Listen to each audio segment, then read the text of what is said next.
আসসালামু আলাইকুম। আশা করছি আল্লাহর রহমতে আপনারা সবাই অনেক ভালো আছেন এবং সুস্থ আছেন। তো বন্ধুরা, এখানে দেখতে পারতেছেন গণপ্রজাতন্ত্রী বাংলাদেশ সরকার, তথ্য ও সম্প্রচার মন্ত্রণালয়, বাংলাদেশ সাংবাদিক কল্যাণ ট্রাস্ট।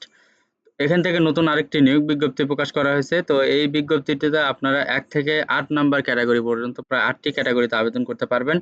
তো এখানে কোন ক্যাটেগরিতে কতগুলা লোক নেওয়া হবে, পদের সংখ্যা কতগুলা, শিক্ষাগত যোগ্যতা, এরপরে নিয়োগের ক্ষেত্রে একজন প্রার্থীর বয়সসীমা কত হইতে হবে, এরপরে বেতনের স্কেল কত, এরপরে আপনারা এখানে কিভাবে আবেদন করবেন, আবেদনের সময়সীমা এবং আবেদনের শেষ তারিখ, আবেদন করতে কত টাকা খরচ পড়বে।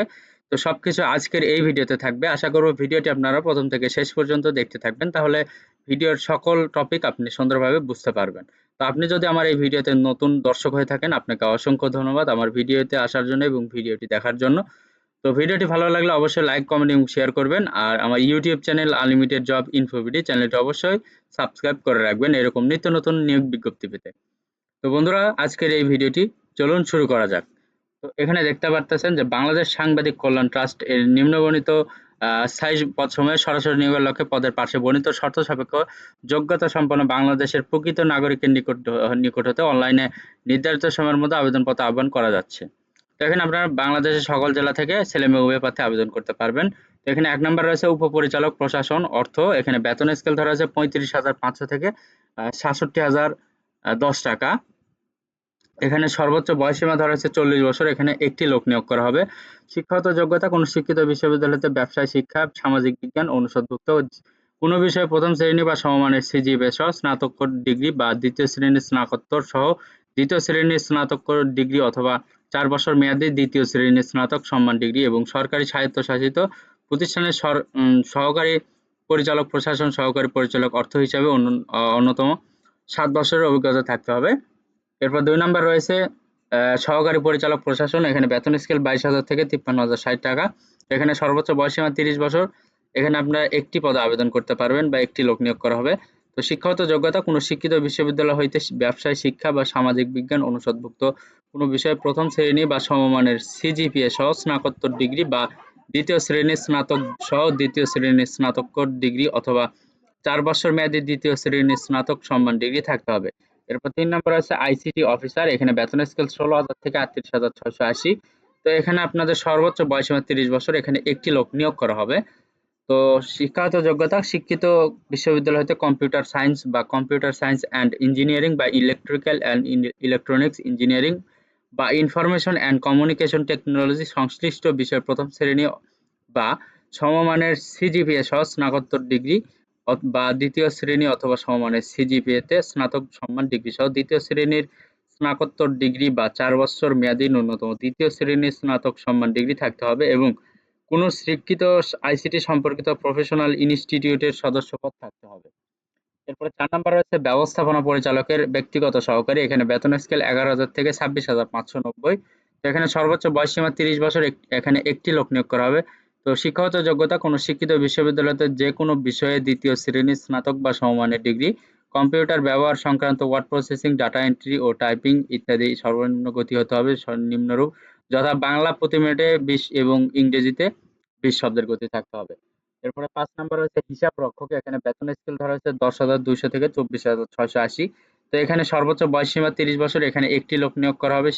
শিক্ষাগত যোগ্যতা কোনো শিক্ষিত বিশ্ববিদ্যালয়তে বাণিজ্য দ্বিতীয় শ্রেণী বা সমমানের সিজিপিএ সহ স্নাতক বা সমমানের ডিগ্রি, কম্পিউটার চালনায় দক্ষতা থাকতে হবে এবং বাংলাদেশ সাংবাদিক কল্যাণ ট্রাস্ট কর্মচারী চাকরি প্রতিবান প্রবিধানমালা ২০২৩ এর তফসিল ২ অনুযায়ী গৃহীত পরীক্ষা উত্তীর্ণ হতে হবে। ৬ নম্বর রয়েছে অফিস সহকারী কাম কম্পিউটার মুদ্রাক্ষরিক।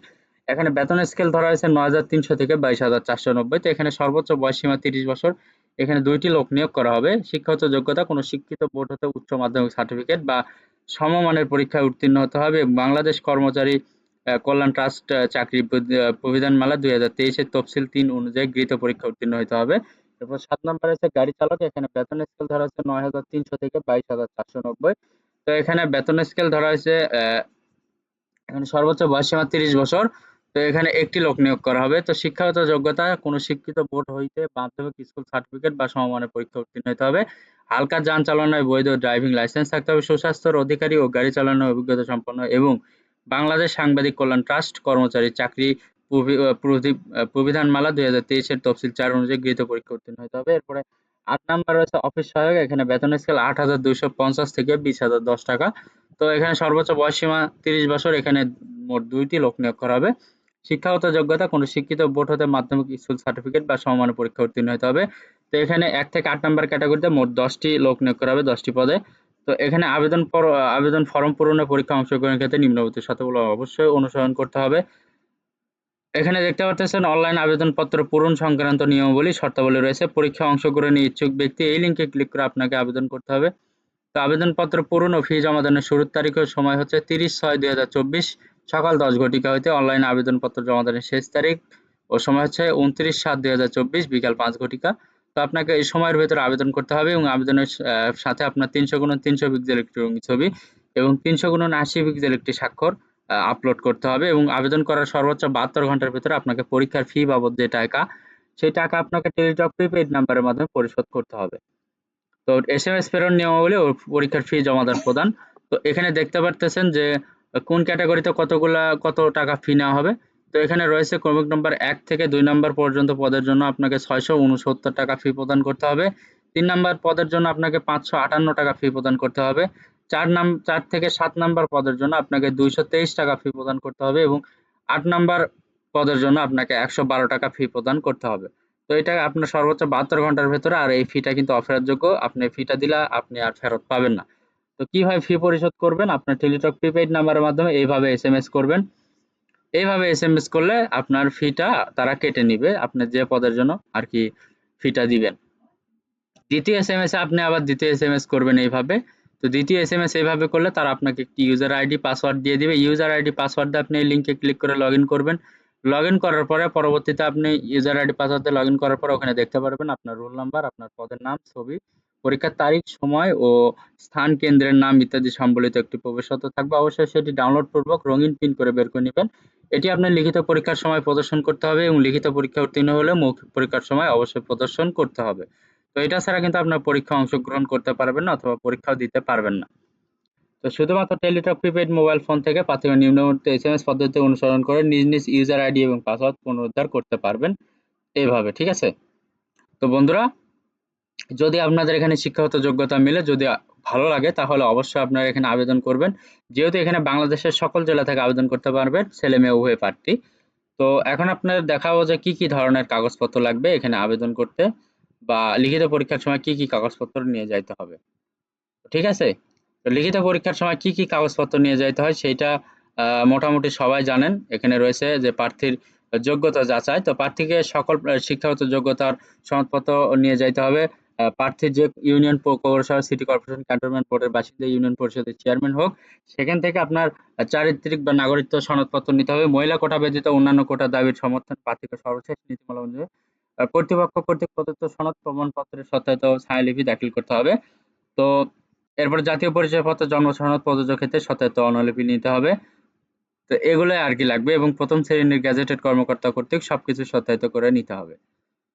তো বন্ধুরা, যদি ভিডিওটি ভালো লাগে অবশ্যই লাইক, কমেন্ট এবং শেয়ার করবেন ভিডিওটি, এবং এই বিষয়ে যদি আপনাদের কোনো কিছু জানার থাকে অবশ্যই কমেন্ট করে জানাবেন এবং আমার ইউটিউব চ্যানেল আনলিমিটেড জব ইনফোভিডি চ্যানেলটি অবশ্যই সাবস্ক্রাইব করে রাখবেন।